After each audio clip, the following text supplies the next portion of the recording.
Hello and welcome to Deja-Review, where today we talk about the fourth and final Pierce Brosnan movie. Brosnan the wrong movie. Pierce Brosnan movie. If you're wondering who we are, well, I'm not going to tell you because it's Let's a secret. just not get into that. No. That's not important. We're not here, we don't exist. Shrouded in mystery. Yes. What's that you've got there? It's a Stella Artois, Belgium, brewing expertise. There we are. If you're wondering why we're starting with this movie, it's because we need to get it over with, because Die Another Day is not a good film. So Has its moments, but few of them good. it's a guilty pleasure for me. Yeah. And I believe. So And we'll do them in reverse order. This Yeah. is where we're starting. We'll put you in a bit of backstory. This is the 40th anniversary of James Bond, the 20th James Bond film, Pierce Brosnan's fourth outing. Yep. Came out in 2002 to very, very mixed reviews. Where to start? Well, we watched it not an hour ago, full film, 2 hours and 20 minutes or whatever it was, and the damage is in my life. the damage is awful. Must say. And he's drinking this beer to go over it. Aye. And when he damaged my liver to go over what I just watched. So we'll start, as any reviewer should start, with the very first scene, which is a gun barrel, which goes down an absolute shambles.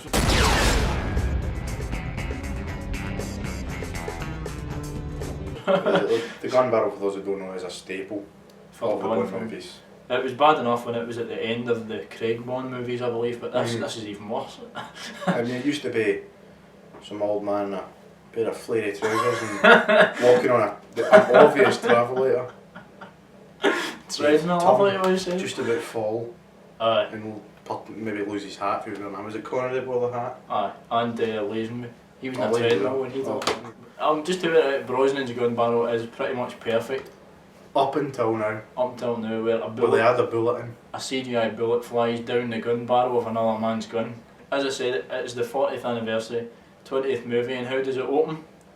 Surfing. Three blokes surfing.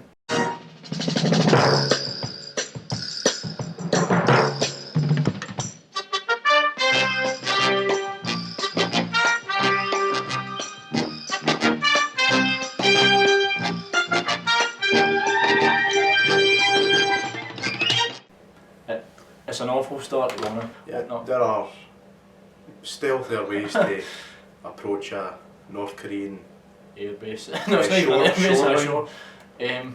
Yeah, so Brosnan, who is Bond, if you don't know, comes off the beach and into a green screen, where this is where it all kind of goes wrong. The first shot of Brosnan is against an awful North Korean shoreline. It's green screen. Him and his two pals, 'cause he was surfing in with two other agents. They vanish as quickly as they come into it, basically. And And Bond Shake steals first of all he steals the attire without even knowing of Mr. Van Beek, Yeah. I believe This his was name. a diamond suit arms dealer. Yeah, he's coming to get him like Colonel Moon. Bond takes his place, slips C4 into the diamond case, which somehow still shuts with a big block of C4. The briefcase was made about that. Tray of diamonds even smaller. Uh, There's no way a block of C4 with a pin about that sticking Detonator out. in it, There's no way. so that shuts, and then next scene's in Colonel Moon's headquarters, which is the demilitarised zone. Is that what it is? DMZ. Yes. And Colonel Moon, first time we see him, he's beating up his anger Anger therapist, therapist in a punching bag. which is a good opening scene for him. It's a good introduction to who you're going to thinking is going to be a good The villain. villain, a good character. More on that later. Basically, Bond comes in there to blow the place up, but he gets caught before he even starts. Because His henchman, Colonel Moon's henchman Zal, takes a photo of him on A what Walkman. looks like a Walkman. out the jacket. Very clearly can be seen by anyone, but Brosnan misses him. I ran it through some facial recognition program on MI North Korea. yeah Uh, Mission Impossible Kim Jong-il. so Bond has a wee bit of banter away, Colonel Moon, but it's a dangerous time for him. And this bit of the film is good. Like this bit of the film, you get to know This part of the film has the makings of something great. what could be a good Bond film. Enjoy this when you're watching it, because this is as good as it gets. Yep. Colonel Moon shows him his hovercrafts, which float over landmines, we'll say. Not sure it would happen, No. but it happens. Bond gets caught, the diamonds explode into Zal's face. Then Bond makes an escape in the hovercraft because Colonel Moon blows up his helicopter. Naturally. So Bond makes an escape on a pretty good hovercraft chase, except for Brosnan's just firing clips left, right, Fist and after fist, clip after clip.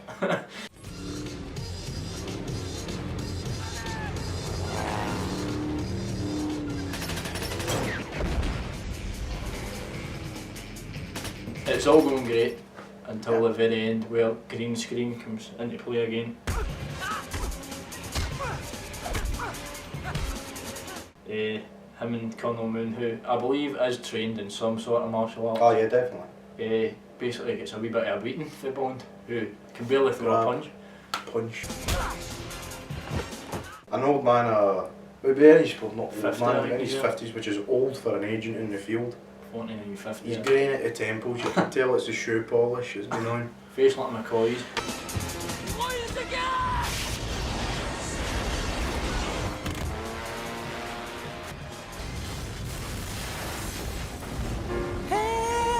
As good as you,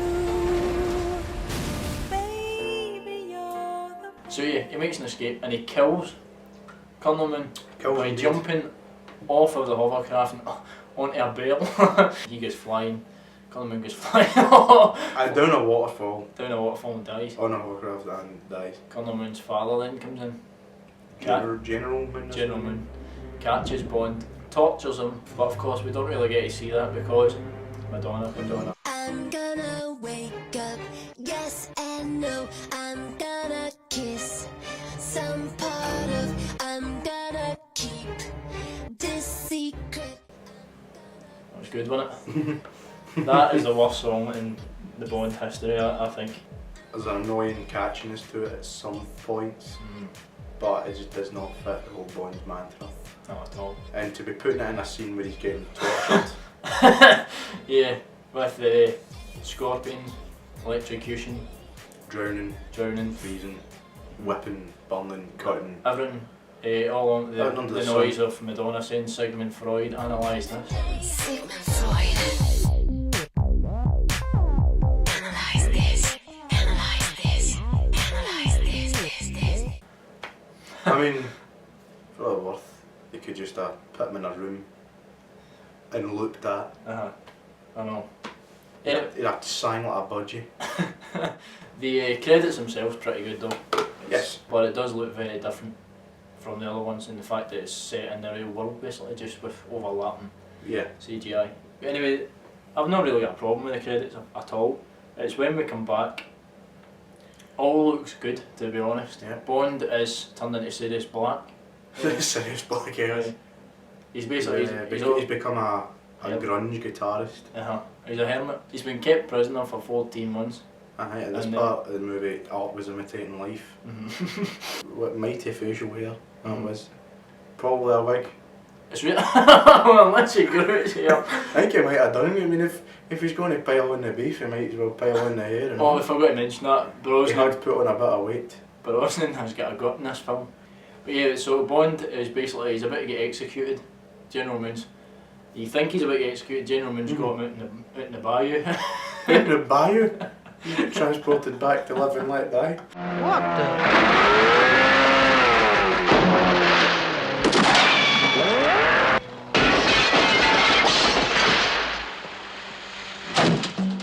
He's get transported to a foggy bog, should I say. A foggy bog. Where we think he's going to get executed, but he's actually getting traded for Zal to come back into the hands of the North Koreans.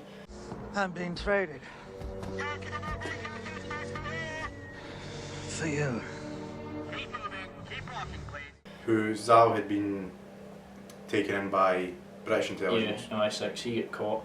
But, well, he's still got the diamonds in his face 14 months later. Look at him. You'd think he was some kind of a So he gets transported on. I'll try and hurry this up. Michael Madsen appears. I don't know what he's doing in the film. Probably just Taking a break for Quentin Tarantino. Bond basically then gets a needle in him. No heroin or anything, but he gets a wee needle. Passed it. Passed out, and they do tests on him to make sure he's kind of he's okay. His liver's not too good, which is a bit of a crude joke at his expense. So Bond, next thing we see of him, M comes in. He's now in a facility out in the middle of, he's in a ship. He's in a secure MI6 liner. vessel. In their medical bay. So all screens and wires and... M comes in and basically confronts a tubby Bond. A tubby, hairy Bond. And says that you're no use anymore, you're out MI6. Yeah, you were hemorrhaging information in it. There's the same person who...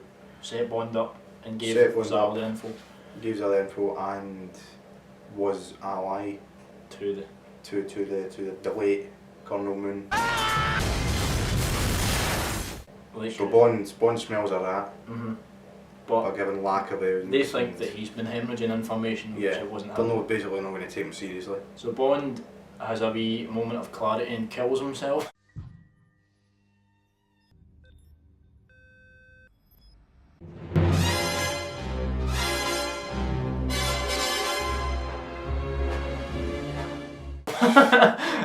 By sitting on his lying in his hospital bed, dreaming about him sitting on his arse in a cell. That sounds so stupid.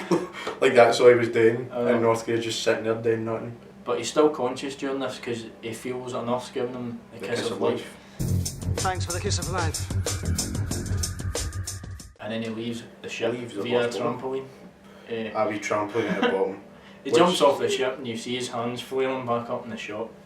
You may be able to see that if it gets played back, but yeah, you need to be eagle-eyed. This you definitely will see. An absolutely rank rotten Hong Kong backdrop.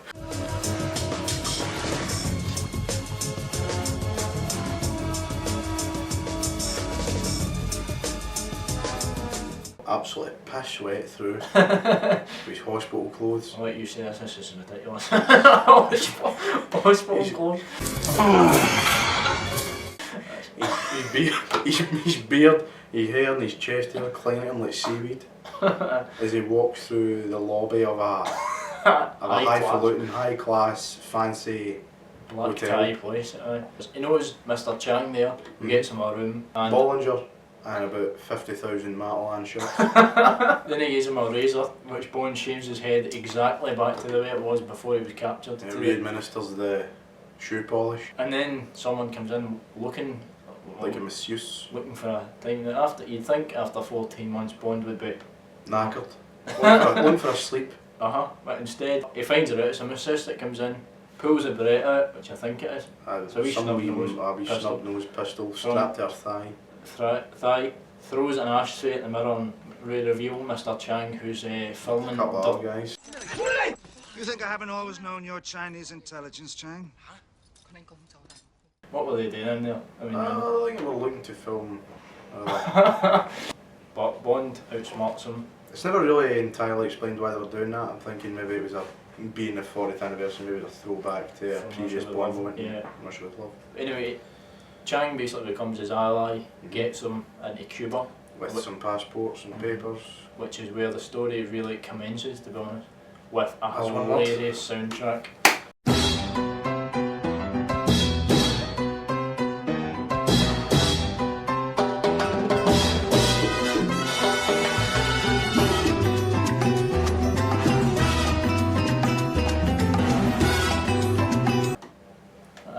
So that is something else. And here he meets magnificent shot. Yet another ally.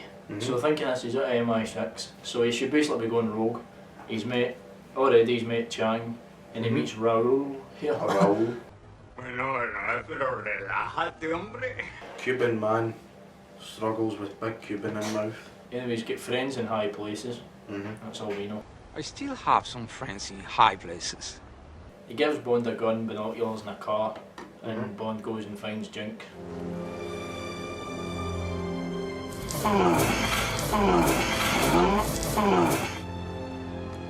The worst callback to a previous Bond movie in the film, I think. I should just mention the film was littered with him.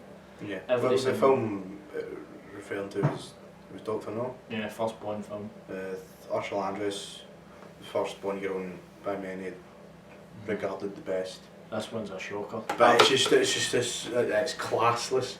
This time Bond is looking through binoculars, he's looking for something to bear on. this is where some of the best dialogue in the world comes in. Oh yes. Magnificent view. Mojito. Jacinta Johnson. My friends call me Jinx.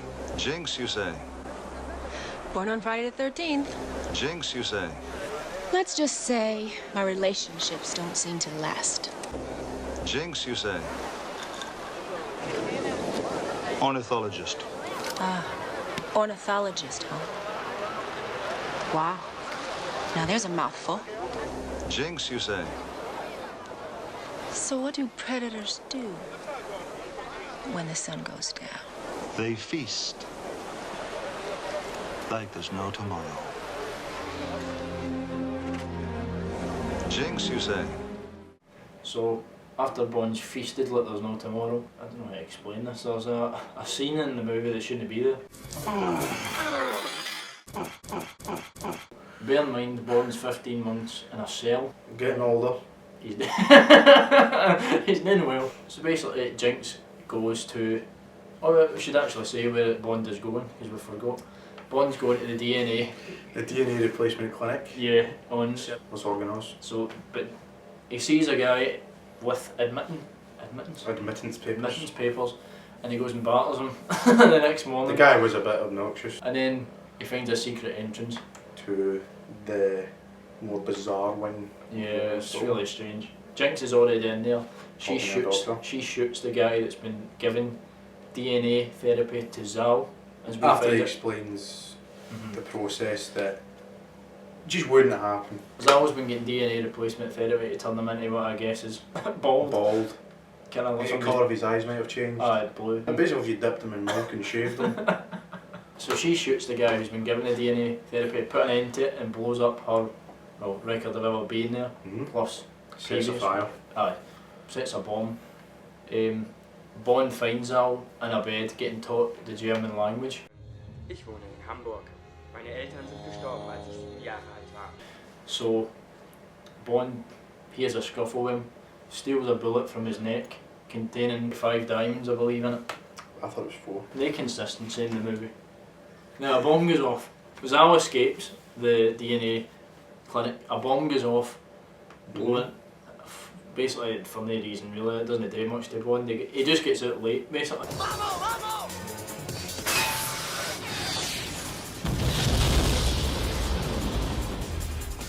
Zal is on a helicopter flying away. Jinx already giving chase. Jinx is shooting after him. Bond is now coming up shooting after him.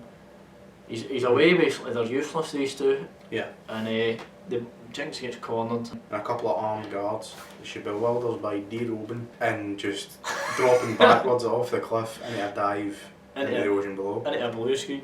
Yeah. The The- graphics were pretty shocking. Bond is armed, the guards do nothing about him standing there with a silence pistol. I believe it's silence. Yeah, Pistol. probably. Walter. So, and this is all, and now it's kind of transition period between the movie now. Yes. Bond goes back to England with the diamonds. Falco tells M that Bond blew up the clinic when really it was Yeah. Jinx. Falco being the head of the CIA. Well, in fact, he goes to Raoul first, Raoul. and finds out that the diamonds are from Gustav Graves' mine. South African conflict diamonds? Or Yes. South African. South African. So he finds out that That's they're why the related. white people have them. I don't know. White people. South Africa's all white. We need to cut that out. So Bond finds out that they're Gustav Graves diamond, they've got the wee logo on them. So he goes to track this man because he's popped up out of nowhere. Well, we meet Gustav Graves, and let me put it this way. What an entrance.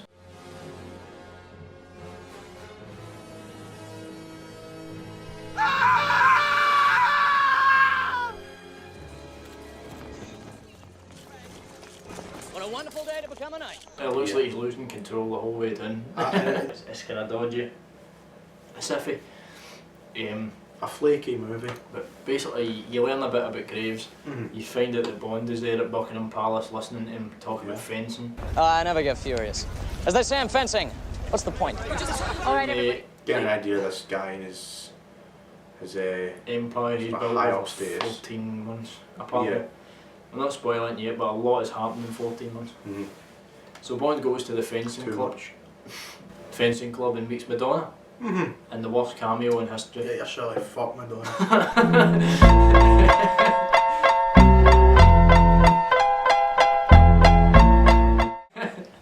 She gets laced up by Brozzer. She's the fencing instructor of Miranda Frost, who won gold at Sydney. She won it by default. Yes. So she basically, we get introduced to Miranda Frost here, who's a sidekick of Graves. Yeah. But she's like a PR woman or something like that, basically presented as such. Meant to be innocent, basically. Like daughter wouldn't melt. So Madonna introduces him, and Bond's fine with Graves at the moment, but Graves is acting shady. Oh yeah. Have we met before? Oh, I think I'd remember. Of course you would. My mistake. And then, in what can be described as instantaneously, they get into a sword fight and wreck the joint. It starts off with just a sort of friendly wager of fencing. Like, was it first to 3 or first to 5 or something? And then things he gets 2-0 up Bond, and then he slits Graves' wrist. Oh dear. And Graves goes, no. Of course I want to bloody continue! They go from sword till it's broadsword basically, and they're trying to murder each other.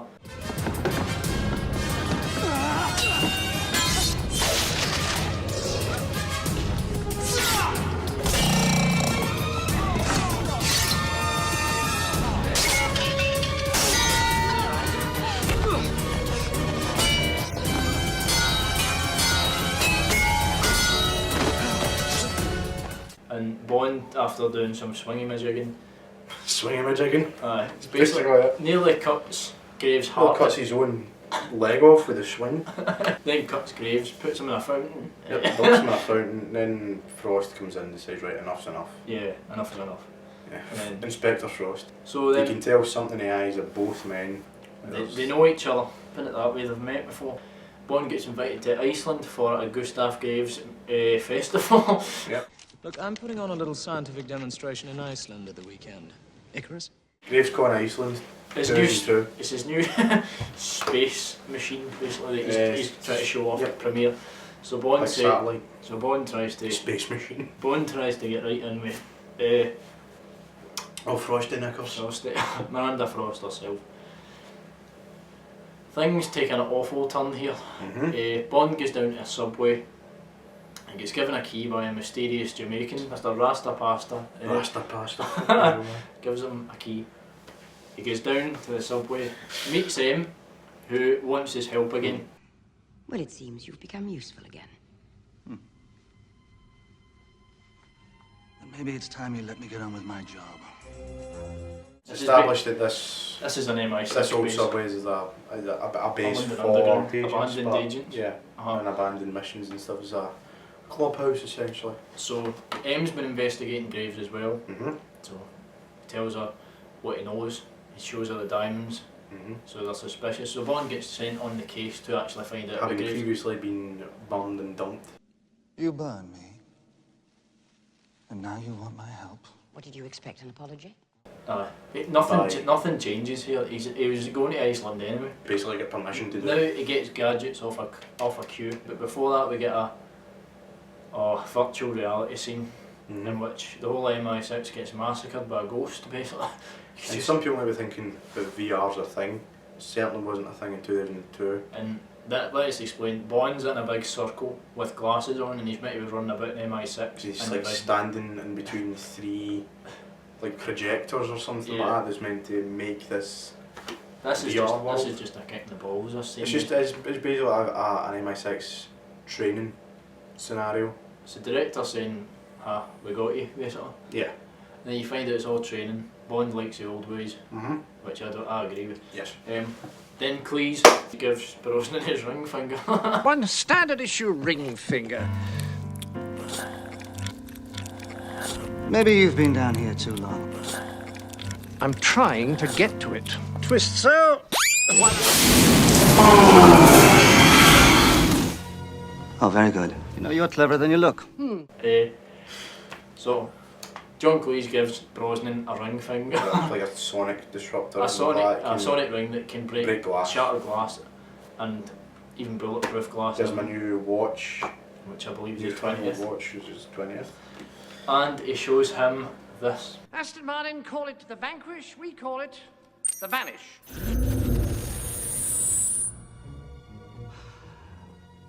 Oh, very good. Adaptive camouflage. Tiny cameras on all sides project the image they see onto a light-emitting polymer skin on the opposite side. You see? Does that no get your plums pumping? An invisible car filled with gadgets. And after getting an invisible car, I know he shoots the manual down his Bond. He's got no respect for Q at all in this film. I think it's been kind of said to death about how bad that car is, but to be honest, it serves its purpose in the film at least. So yeah, it does that. It's fun. So we find out then that Miranda Frost is MI6 and she's been sent to Iceland as well by M. With great respect, a man like him could blow my cover. Because her record with MI6, there's been no flirtation. Business with pleasure. Then we see an aftershave commercial.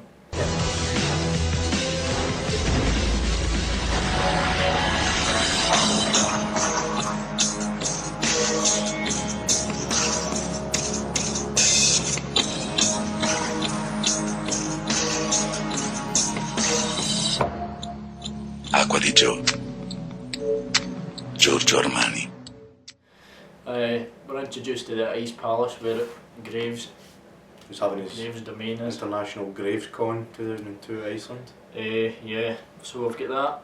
And here we're introduced to Vlad, another henchman of Graves, and Mr. Kill. I'm Mr. Kill. Well, there's a name to die for.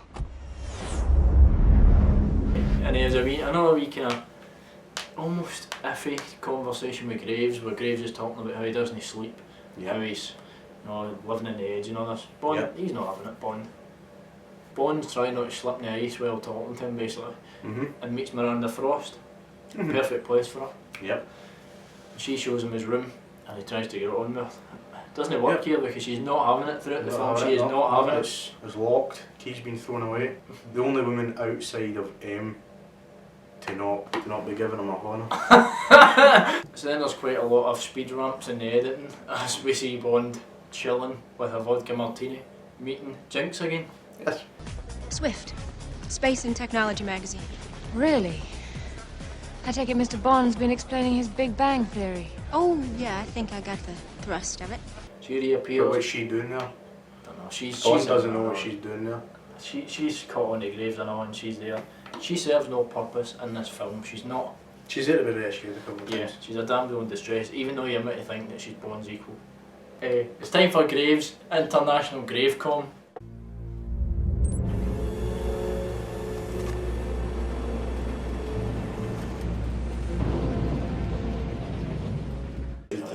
The dish of this satellite folds out with tinfoil, bazillion diamonds, which is basically tinfoil, a big mush of tinfoil, but it's maybe diamonds. Imagine being able to grow crops the year round, bringing an end to hunger. Imagine a second sun, shining like a diamond in the sky. So he shows that off, everyone's impressed, everyone's got sunglasses on apart from Bond and Jinx because they're too cool.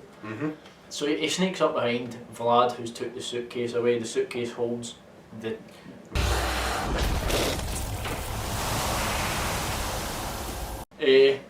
nothing much happens here. Bond gets caught, basically, and he punches a few folk, and then Miranda saves him by pulling him in and kissing him.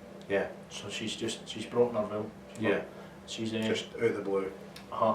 Bond doesn't kind of say, alright, thank you very much. Yeah. He takes her to bed. He ploughs her. Rosamund Pike was at the most 21. Aye, I'd say so. And Brosnan was easily old enough to bear further. Let's just say he's aging badly. He beds her, slips his gun under her pillow, and that's not a euphemism. Locked and loaded. Emptied a full clip in between the sheets. Oh Jesus. So basically he sleeps with her, while Jinx is skulking about like a cat. In the Project Eden garden. Wearing the tightest leather outfit you've ever seen. And she actually doesn't do any better than Bond, she gets caught instantly. because she finds Zal on a dream machine. Now, at this point in the movie, we have found out that Gustav Graves is in fact Let's get this over with, shall we? Colonel Moon. Colonel Moon, the guy that fell down the waterfall.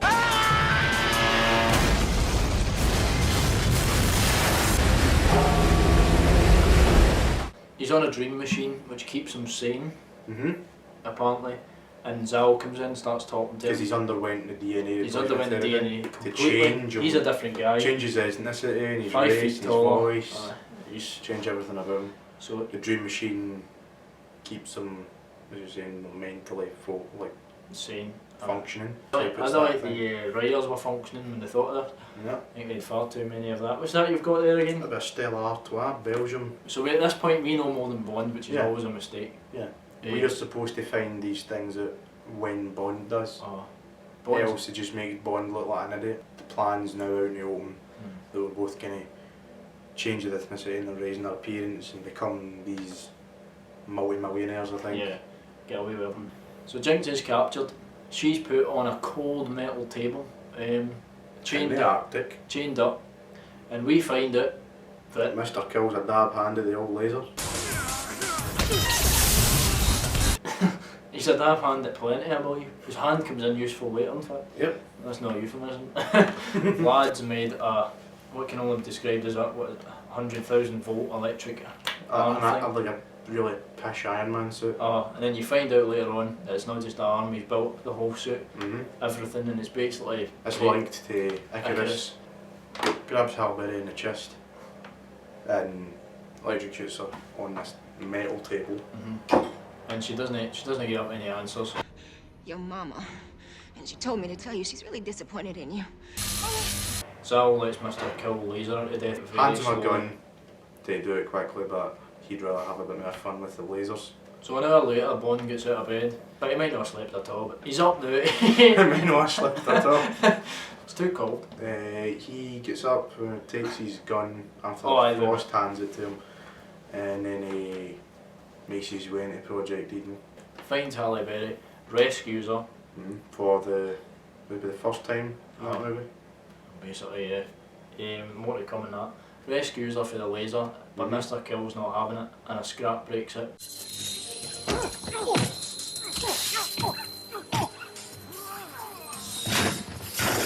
One of the worst fights I've ever seen. And we've had Bond fights over the years that have been jump cut after jump cut. They weren't filmed well enough, but this is still worse. This is still worse. They're diving between lasers, and then Mr. Kill gets his comb pick out of his hair. It's made of like shark bone or something. He goes for Brosnan, mate, but Halle Berry, the control of the machine swings over to her. She presses a button and puts the laser through the back of Mr. Kill's napper. Kills him dead. Right through the mouth. They rob Mr. Kill's hand without his consent. Well, too dead to care. And use it to open the door to get out of where they are at the moment. And at this bit, Bond tells Halle to go and go and get Miranda Frost, because she's MI6, warn her about what's happening, and get everyone to safety while he deals with Zal. Graves. At this point, he finds out that Graves is in fact Colonel Moon from before. So he's raging, he's getting his revenge. It belongs to another Korean. His boss. He goes up to Graves' glass hut, basically, it's out. Reveals himself, has a wee bit of banter. So you live to die another day, Colonel. He's about to end him. And then Miranda Frost walks in, and Bond's thinking, oh, it's a done deal. I'll get back up, there's nowhere for this guy to go. And then that's when he's outsmarted. It's outdone and outclassed, basically. For not the first time in this movie. Miranda Frost turns on Bond. And it's revealed then and there that Miranda Frost was the mole that basically ensured Bond's capture in North Korea. So he goes for it with his gun that he took to bed with him. Nothing. Because she emptied it. She emptied him. He's standing there with an empty gun like a tool. Zal comes in, raps on one. You know, I've missed your sparkling personality. How's that for a punchline? She's got a gun on him now, Miranda Frost. And then he's on a glass floor in this glass hut. And of course, Disruptor ring. John Cleese's ring finger comes in. Cleese comes through. And puts it at the ground and escapes. First he escapes out of the Eden Project, the jungle bit. And then he runs down the dome. It's not a euphemism. Runs down that, well, Stuntman does. And then he gets onto a land speeder owned by Graves, which can go at above 300. We see that earlier on. Bond jumps in it. We know this thing can go at the speed of light, and well, we think that you think watching this for the first time, this is going to be a good scene, something we've never seen before. It's disappointing.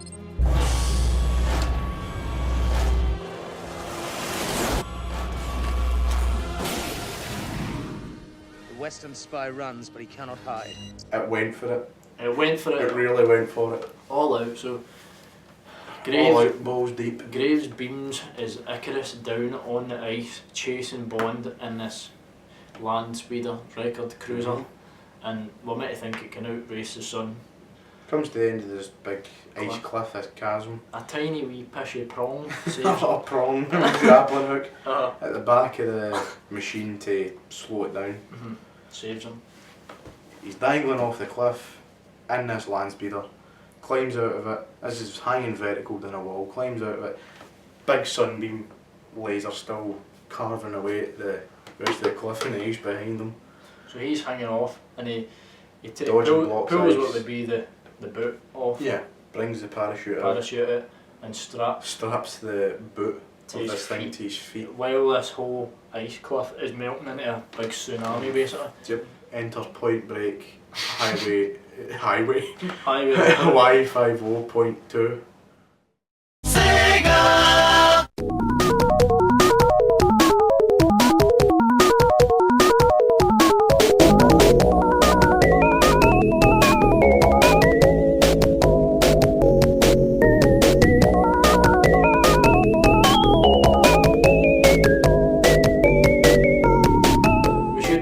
Graphics in this scene are pretty unforgivable for 2002. If that's not bad enough, there's also clips like intercut with just Vlad stroking a wee and at the arm or something. Aye, stroking part of the suit. Stroking part of the suit, quips galore. Time to draw the line. Global warming is a terrible thing. It's intercut with rubbish. The whole chase is. Right, so he rings the general up, he shows them what this thing can do. They don't seem impressed at all. Not in the slightest.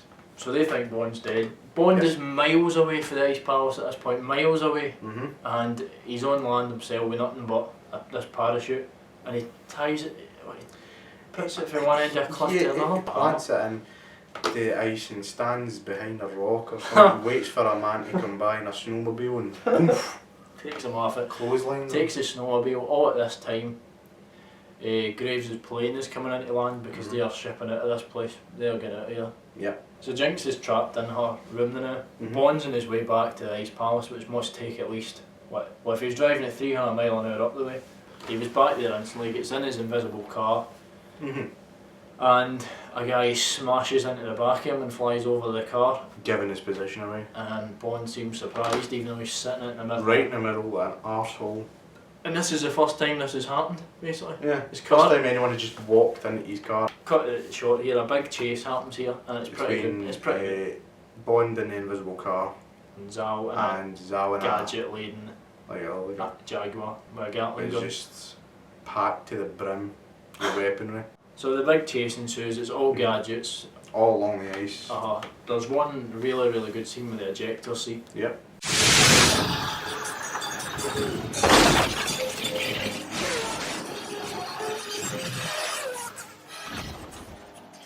They get back to the Ice Palace, still in the car, still in chase.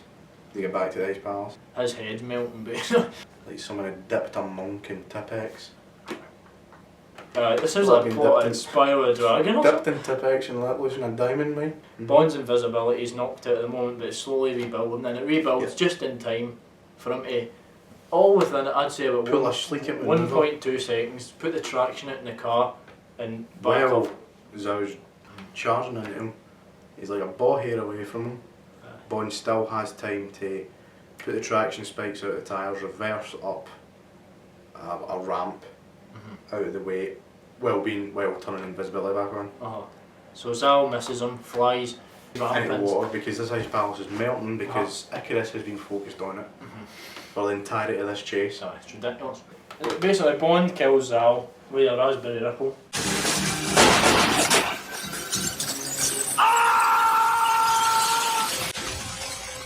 Saves Jinx with his ringer thing.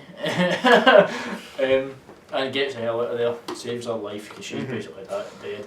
Back to MI6 base, and where the CIA boss is. Michael Madsen is. And this doesn't even have a plot basically, they just go in. They're heading to the DMZ zone, or they're in the DMZ zone. So they drop down. So Jinx and Bond go back this plane that they're going to take off with all the stuff again. Drop down, miss the chance to kill Graves, need to get on his plane, do so, get caught almost immediately. Naturally. Graves confronts his father, tells him, you know, I'm your ginger son. So this is quite a good scene. Then General Moon gets killed. Because he doesn't agree with this. What he's doing with Icarus. Solar power. He's blowing up places, blowing up South Korea, Japan, there's a bug waiting to be squashed. Bond gets caught, Jinx gets caught, she's trying to fly the plane. What an idiot. She gets caught by Miranda Frost. And they two have quite a good sword fight, I think, in the plane. That's one of the better fights. Cuts all over the place. To see two Bond girls have a legitimately good fight was refreshing. Yeah, whereas Bond and Graves, everyone else gets sucked out of the plane because some idiot shoots. Bond is an idiot in it, and he shoots. The plane gets sucked into orbit. Vlad's the first to go. Basically Bond and him have a scrap. He kills... Well, he's wearing his Terminator armour. Bond kills Graves by electrocuting him and he flies out of the plane. Time to face gravity!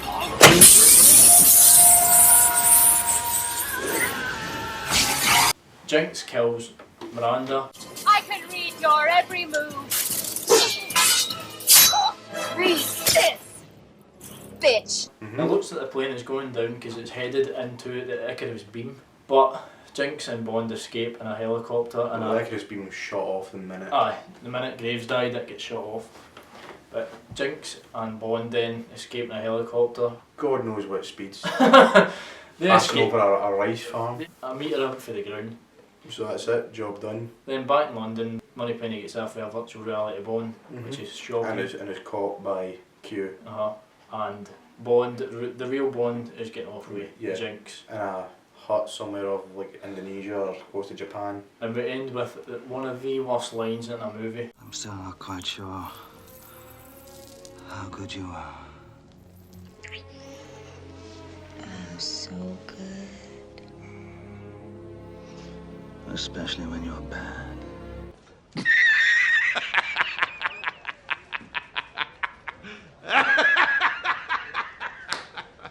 End of.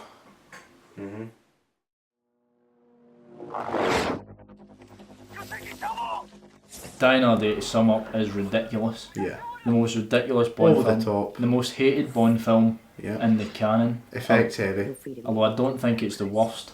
I think, if I'm being honest, I think Diamonds Are Forever is the worst Bond film. That can be allowed to. Might review that well in the future. Yeah, but, probably. It doesn't feel like a Bond film, but it's very memorable, I think. For all the wrong reasons. Yeah, exactly. Entertaining, but not the right entertainment they were setting out to make. Gadgets, very heavy on them. Yeah. Too heavy. Invisible car, and it makes I its like appeal. the Sonic Disruptor ring. That was probably one of the best gadgets of the Brosnan era. I think. Yeah, Saved them twice. Cast decent, but missed. A rising star in Rosamund Pike. Probably a rising star in Rick Yoon as well, who's went on in kind of fame. Toby Stevens stars in ITV dramas a lot. I don't know, he wasn't miscast, he wasn't bad, he plays it really harmy. Halle Berry was a... She was a big star. That was an odd one because yeah, that was a big name. That came into it. Yeah. Plot was just Plot ridiculous. Was through the roof, ridiculous. Through the Roof is probably the best way to describe it. But it's just a simple. remake of Diamonds Are Forever. Acting sequences were... I liked them. No holds barred, I think. I like the hovercraft chase. The sword fights. The setting was good as well, I think. Ice car chase, on off, kind of weird. Music and score. Tsunami surfing, awful. That was ridiculous. Music and score, really techno-y, not bad. I don't think it was that good. Better than GoldenEye in terms of score. Tomorrow Never Dies would get the best score by a mile out of the Brosnan era. But the actual, like the music, the theme music was atrocious. Yeah. But all in all, it's a ridiculous movie. It can be ripped to shreds. Heavily enjoyable, but very, very flawed. Yeah.